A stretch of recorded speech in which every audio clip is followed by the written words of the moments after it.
Саламатсыздар, урматтуу видео сабактын көрөрмандары. Менин атым Кеңешбек Эргешев, жергиликтүү деңгээлде кызмат көрсөтүүлөрдү жакшыртуу боюнча улуттук эксперт. Бүгүнкү күнү жергиликтүү өз алдынча башкаруу органдары жеке секторду кызмат көрсөтүү чөйрөсүнө тартууга укуктуубу деген суроо менен бизге абдан көп кайрылууда. Биз бүгүн сиздер менен ушул теманын үстүндө сөз кылмакчыбыз. Ошентип, жергиликтүү өз алдынча башкаруу органдары жеке секторду кызмат көрсөтүү чөйрөсүнө тартууга укуктуубу? Жеке сектор дегенде биз укуктук формасы боюнча жеке, мамлекеттик тиешелүү органдардан каттоодон өткөн, ишмердүүлүк жүргүзгөн жеке ишкер, жоопкерчилиги чектелген коом, акционердик коом жана башка ишмердүүлүк жүргүзгөн формаларын айтабыз. Жергиликтүү өз алдынча башкаруу жөнүндө мыйзамдын 19-беренесине ылайык, жергиликтүү өз алдынча башкаруу органдары жергиликтүү маанидеги айрым маселелерди аткарууну, берилип жаткан каражаттарын жана каржылоо булактары менен кошо юридикалык жана жеке тараптарга өткөрүп берүүгө укуктуу. Мыйзамда муниципалдык заказ деген түшүнүк азырынча жок болгонуна карабастан, биз бул ыкманы муниципалдык заказ деп түшүнсөк болот. Ал эми муниципалдык заказ деген эмне? Муниципалдык заказ деп жергиликтүү бюджеттен же башка булактардан жеринде мааниге ээ болгон маселелерди ишке ашыруу үчүн каржыланган белгилүү бир көлөмдөгү товарларды, жумуштарды жана кызматтарды айтабыз. Жергиликтүү өз алдынча башкаруу жөнүндө мыйзамдын 62-1 беренесине ылайык, муниципалдык заказ жеке жана юридикалык жактар тарабынан аткарылышы мүмкүн. Муниципалдык заказды аткарууну өткөрүп берүү келишимдин негизинде жүргүзүлөт. Муниципалдык заказ деп жергиликтүү бюджеттен же башка булактардан жеринде мааниге ээ болгон маселелерди ишке ашыруу үчүн каржыланган белгилүү бир көлөмдөгү товарларды, жумуштарды жана кызматтарды айтабыз. Жергиликтүү өз алдынча башкаруу жөнүндө мыйзамдын 62-1 беренесине ылайык, муниципалдык заказ жеке жана юридикалык жактар тарабынан аткарылышы мүмкүн. Муниципалдык заказды аткарууну өткөрүп берүү келишимин эки тараптын ортосунда түзүлгөн келишимдин негизинде жүргүзүлөт. Кызматтарды уюштуруудагы жалпы ыкмалар. Негизинен биз бүгүнкү күнү 3 ыкманы бөлүп айтабыз. Муниципалдык кызматчылардын күчү менен кызматтарды көрсөтүү ыкмасы. Мисалга айта турган болсок, тактама берүү. Бул жерде негизги кызмат көрсөтүүчү тарап бул муниципалитеттин өзүнүн кызматкерлери болуп эсептелинет.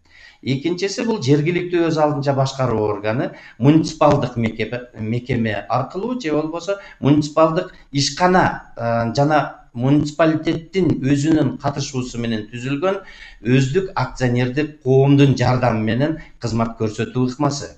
Ал эми үчүнчүсү кызматтарды аткарууну коммерциялык же коммерциялык эмес статусуна ээ болгон тышкы уюмдарга же ишмердүүлүк менен алектенген жеке жактарга өткөрүп берүү.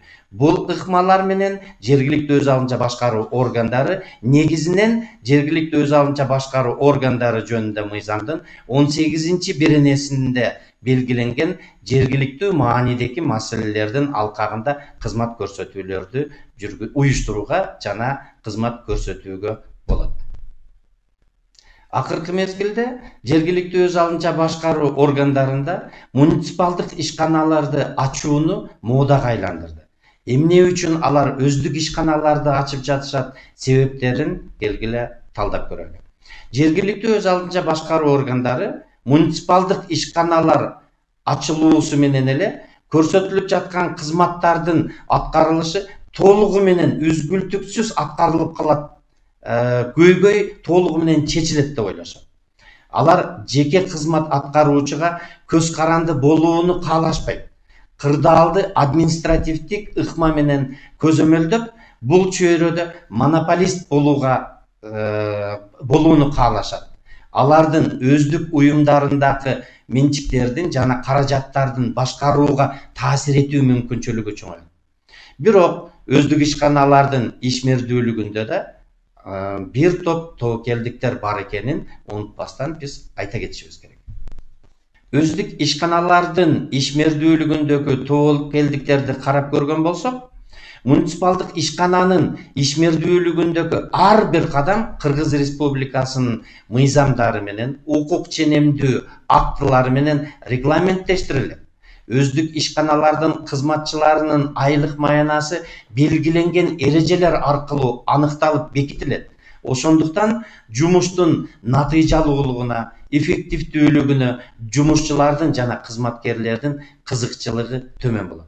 Өздүк ишканалар өздөрүнүн түзүүчүлөрүнө же болбосо уюштуруучулары тарабынан негизги каражаттар жана субсидиялар аркылуу колдоого алынгандыктан аларда өсүүгө стимул болбойт.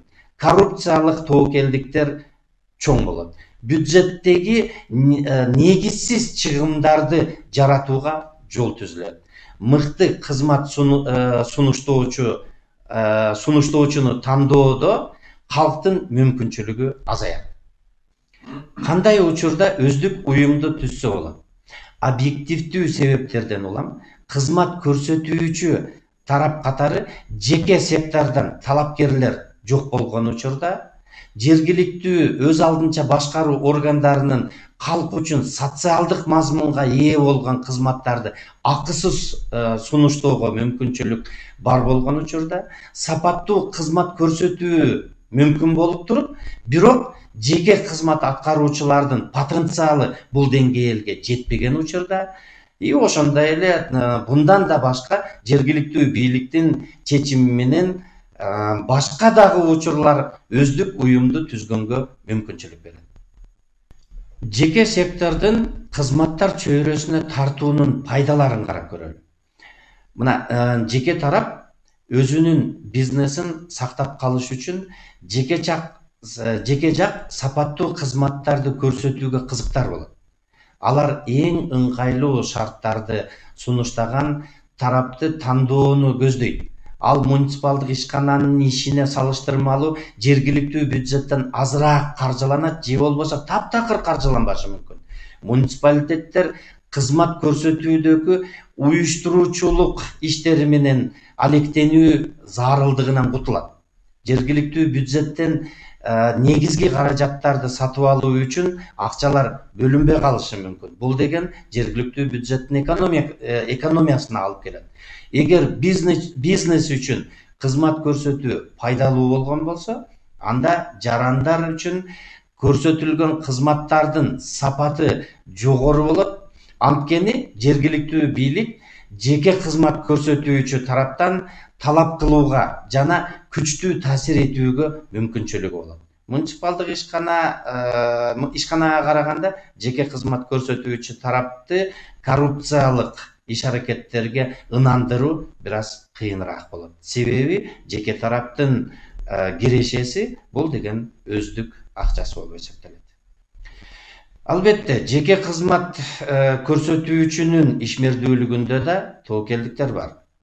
Мисалга ала турган болсок, убадаларын аткарбай коюшу мүмкүн. Жеке тарапка ыкчам таасир этүү бир аз таталыраак болот. Аткарылган иштин көлөмүн жергиликтүү өз алдынча башкаруу органдарынын жетекчиси менен сүйлөшүп алып, атайын көбөйтүү жолу менен жергиликтүү бюджетке залал келтириши мүмкүн. Күтүүсүз авариялык абалдарда жергиликтүү өз алдынча башкаруу органдары үчүн жеке кызмат аткаруучу менен шашылыш маселелерди ыкчам чечүү бир аз татаал болот. Жеке кызмат көрсөтүүчү жергиликтүү өз алдынча башкаруу органдарынын жетекчилери менен кандайдыр бир конфликтке барган болсо, анда ал жумушун таштап кетиш коркунучу бар. Бул учурда калк тилекке каршы жабыркап калат. Тобокелдиктер эки учурда тең болгон соң, анда кантип туура тандоо керек деген суроо турат. Өздүк уюмбу же болбосо жеке кызмат көрсөтүүчүбү? Жергиликтүү өз алдынча башкаруу органынын жетекчиси, менеджер катары кызмат көрсөтүүчү тарапты тандоодо атайын иштелип чыккан критерийлердин жардамы менен аныктаганы дурус. Мисалга ала турган болсок, негизги каражаттардын салымын эске алып, бир кызматтын чыгашасынын көлөмүн салыштыруу кызмат акысын экономикалык негизделген тарифтер боюнча төлөөгө калк даярбы же жокпу? Анга деген калктын төлөө мүмкүнчүлүгү деңгээли жетеби жокпу?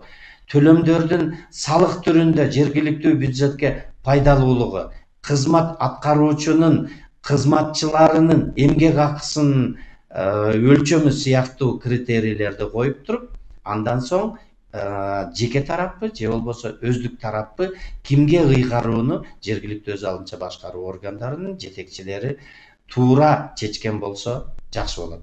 Жергиликтүү өз алынча башкаруу органдарынын негизги милдети бул деген жергиликтүү маанидеги маселелердин негизинде кызматты уюштуруп берүү, кызматтын калкка жеткиликтүүлүгүн жана сапатын жакшыртуу болуп эсептелет.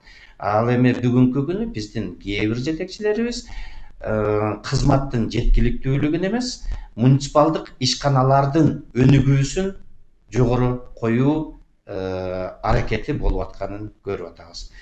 Урматтуу бүгүнкү видео уроктун көрөрмандары, ушуну менен биз негизинен жеке тарапты кызмат көрсөтүүгө тартуу боюнча сиздер менен сүйлөшүп өттүк. Суроолор болгон